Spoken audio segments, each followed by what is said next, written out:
So, you just stumbled on this YouTube page and you're not sure what you're looking at. Who is this guy on the screen? What is he going on about? And why is the channel name spelled like that? For those who don't know me, my name is Sean, and I am the founder of OTHRWRLDLY. This video is here to help you understand what we're about and why we are doing what we're doing. We'll be diving into who this page is for, inspirations behind this brand, what we're up to, and most importantly, how you can get involved with what we're doing. So tap in, watch this video to the very end, and learn what it means to be an alien. What up, aliens? So if you're new to OTHRWRLDLY, welcome. Before we jump into everything about this channel, please consider dropping us a like and subscribing, as this will help us rank in the YouTube algorithm as we start to grow this page. As stated before, my name is Sean, and I'm a follower of Jesus, and I'm also a multi-hyphenate artist. In my artistry, I'm a musician, music producer, I'm making beats and having fun with all things audio. I'm also a graphic designer, which I'm pretty sure it's how most of you know about OTHRWRLDLY. And I've also been recently getting into photo and video work with videos like these, and also dabbling in trying to learn about street photography. What's the phrase? Jack of all trades, master of none?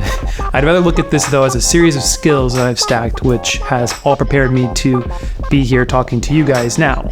And regardless if the sentiment is true, I plan on using all these abilities and art forms that I've learned to hopefully communicate and express something to you guys. I wanted to create a channel that not only let me use these abilities and grow more in these individual crafts, but I wanted to create a platform where we can come together as followers of Jesus and be able to talk about faith, creativity, philosophy, entertainment, and art all around.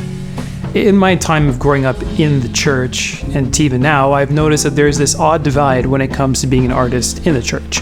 Many of you have probably felt this, and I'm sure often being an artist in the church today can feel almost alienating. Like people don't get where you're coming from, or you're often misunderstood when you share your expressions with people.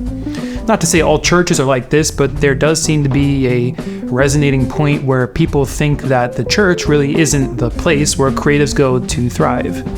So this is my effort to help in that fight. I am less interested in getting on this channel and dunking on the latest secular artists, but rather I'd want to equip you guys and help others grow in their understanding of beauty and expression in a modern world, but being grounded in the truth and the power of the gospel. I believe God is looking to raise up creatives and artists in this time to continue to tell the greatest story ever told, to change the dynamics of culture that surrounds us. Hence our mission statement, shifting culture through art with the gospel.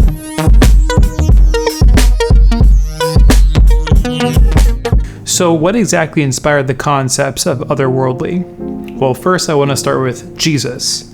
Obviously, being God in flesh would make you stand out. Despite being fully divine, Jesus still acts merely mortal. By that I mean he didn't call down angels to exact justice when creation begins to turn on him. He didn't smite the ones who spat on him. Yes, the theological reasonings for this are important, as he did this to be in our place of God's judgment on humanity, but even how Jesus portrays what it means to be God Almighty to us humans at the time of his earthly life is so unlike what we would naturally assume for a deity or a god to come to earth and interact with humanity. So Jesus in his character as God is so alien to us of what a God should do and how a God should act. But even in his humanity, he acts with such compassion and seemingly doesn't have a problem with breaking down social norms and doesn't even quarrel with his enemies, and in fact, he serves them. I mean, the list just goes on and on. On a human level, Jesus is nothing like us, and this makes him stand out, makes him alien in a sense. And to further illustrate this point, there's a passage in the Bible that has always stuck out to me. We know that the famous scene in the Garden of Gethsemane where John is recording the great high priest prayer, and notably these handful of verses really highlight the alien nature of Jesus and our relation to him. It reads, "I have given them your word, and the world has hated them, for they are not of the world any more than I am of the world. My prayer is that you not take them out of the world, but that you protect them from the evil one. They are not of the world, even as I am not of it." Now, This has stuck with me.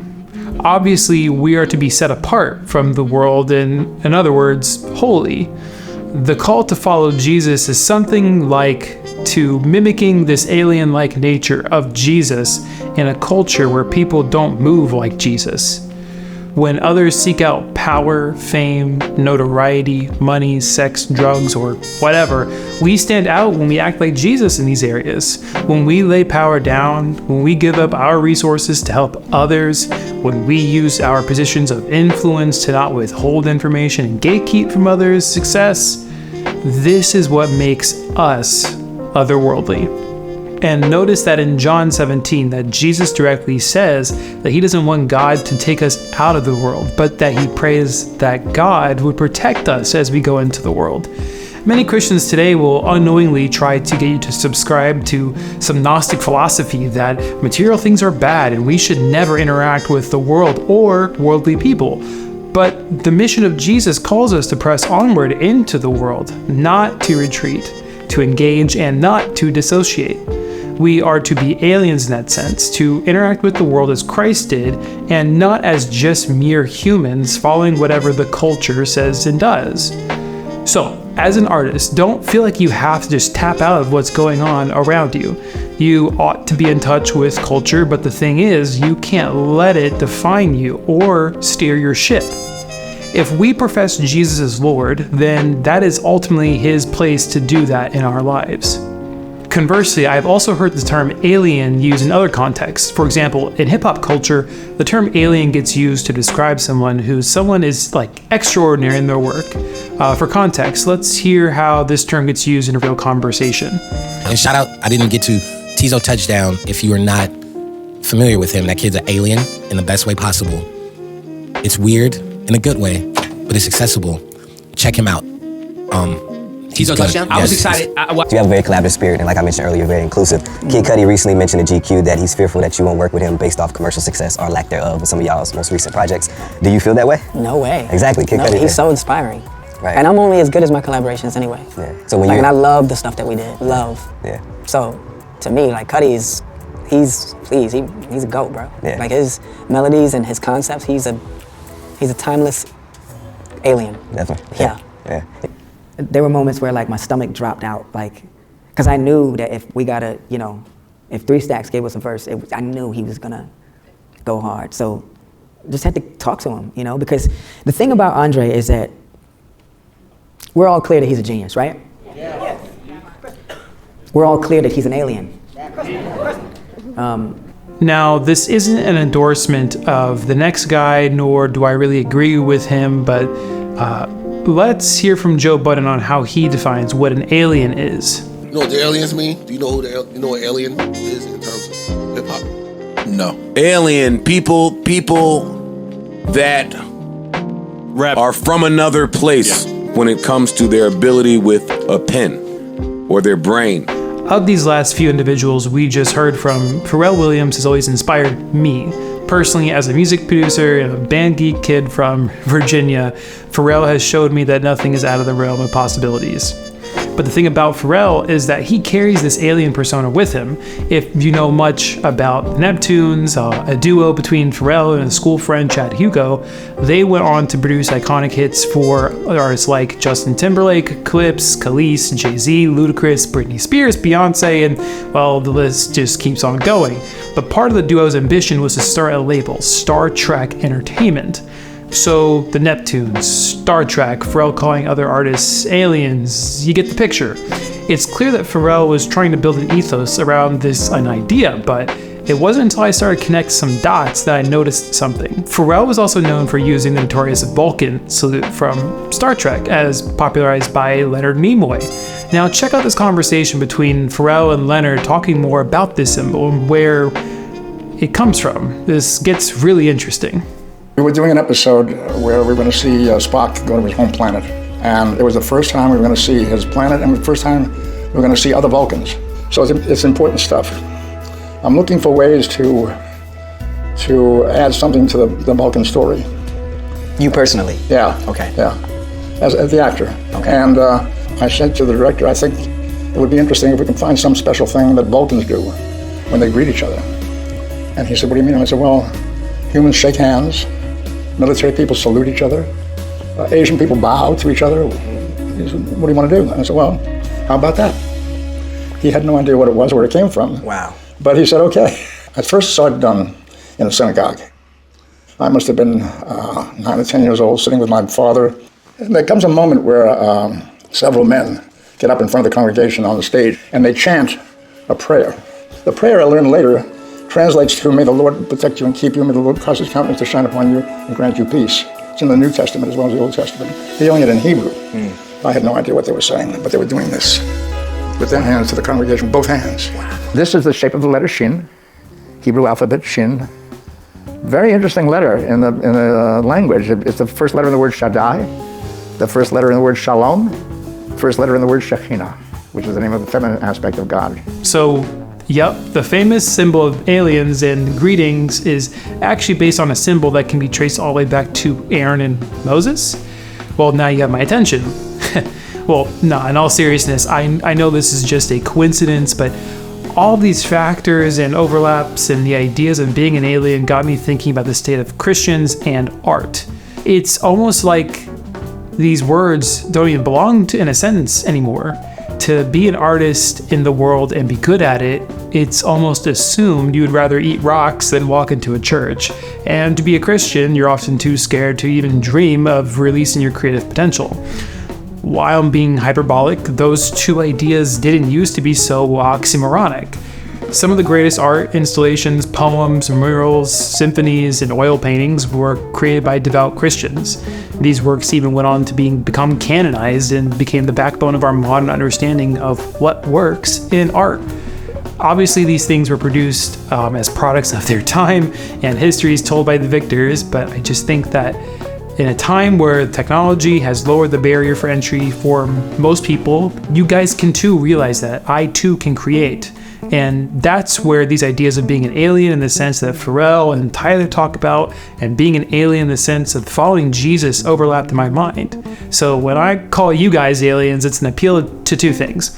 One, your identity as a pilgrim on this side of eternity in Jesus, and two, as an artist who is naturally different, unique, and maybe to some avant-garde. So don't compartmentalize either part of being an alien. Both of these aspects of your life are key to serving those around you through what you create.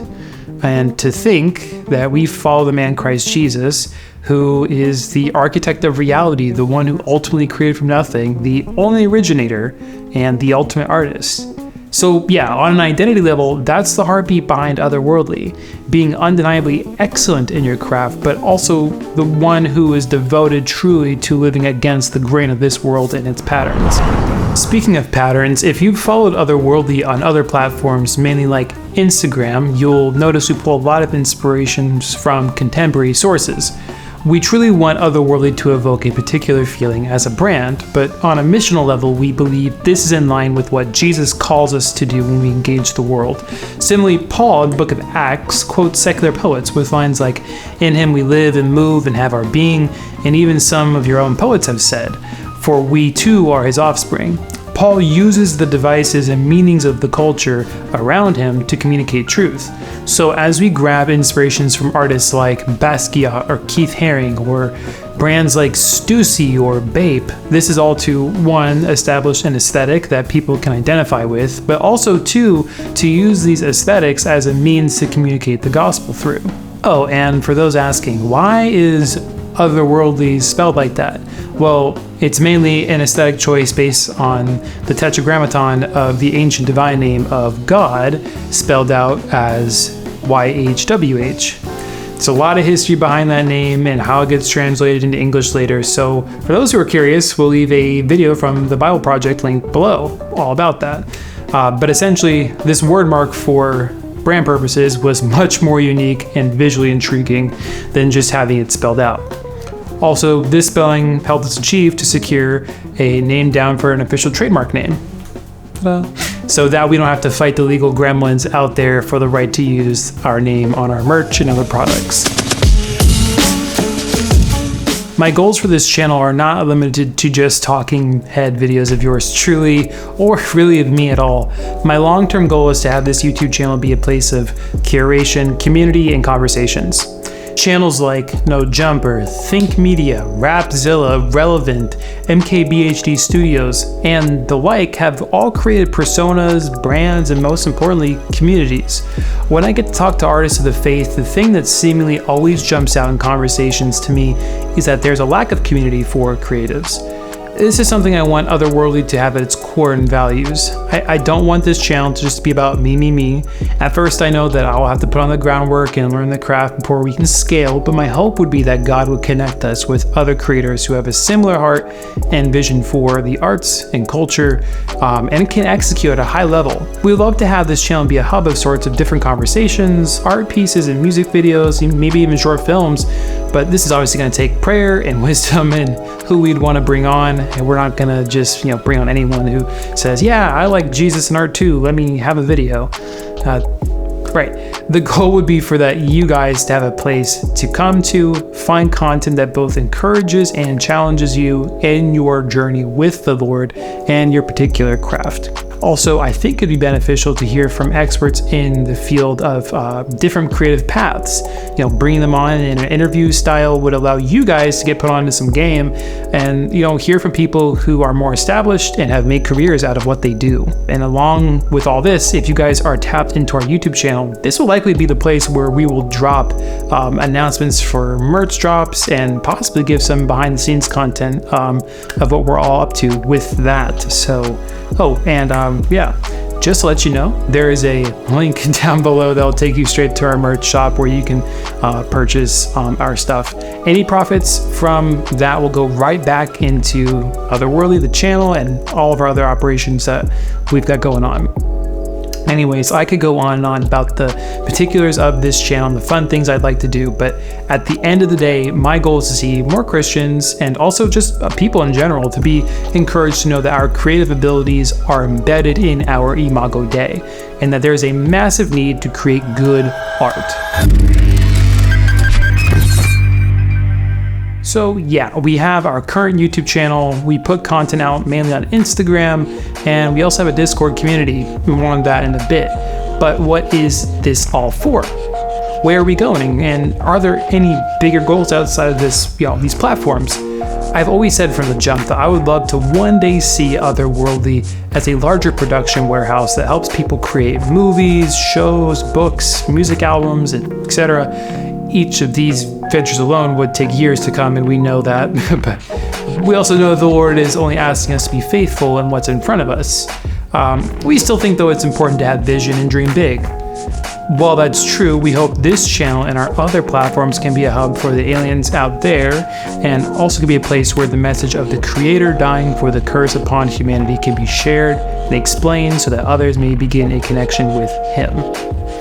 In addition to our larger goals, we do have slightly more achievable goals in our sights for the coming years, including but not limited to hosting in-person events and virtual hangouts, opening up pop-up locations for our merch and possibly a long-term brick-and-mortar location, and continuing to collaborate with other organizations to provide opportunities for our audience to get connected with other creatives. But again, these goals, which are somewhat more attainable now, are still down the line a little bit. We want to work up and scale those goals and not try to do all those things at once and fail miserably.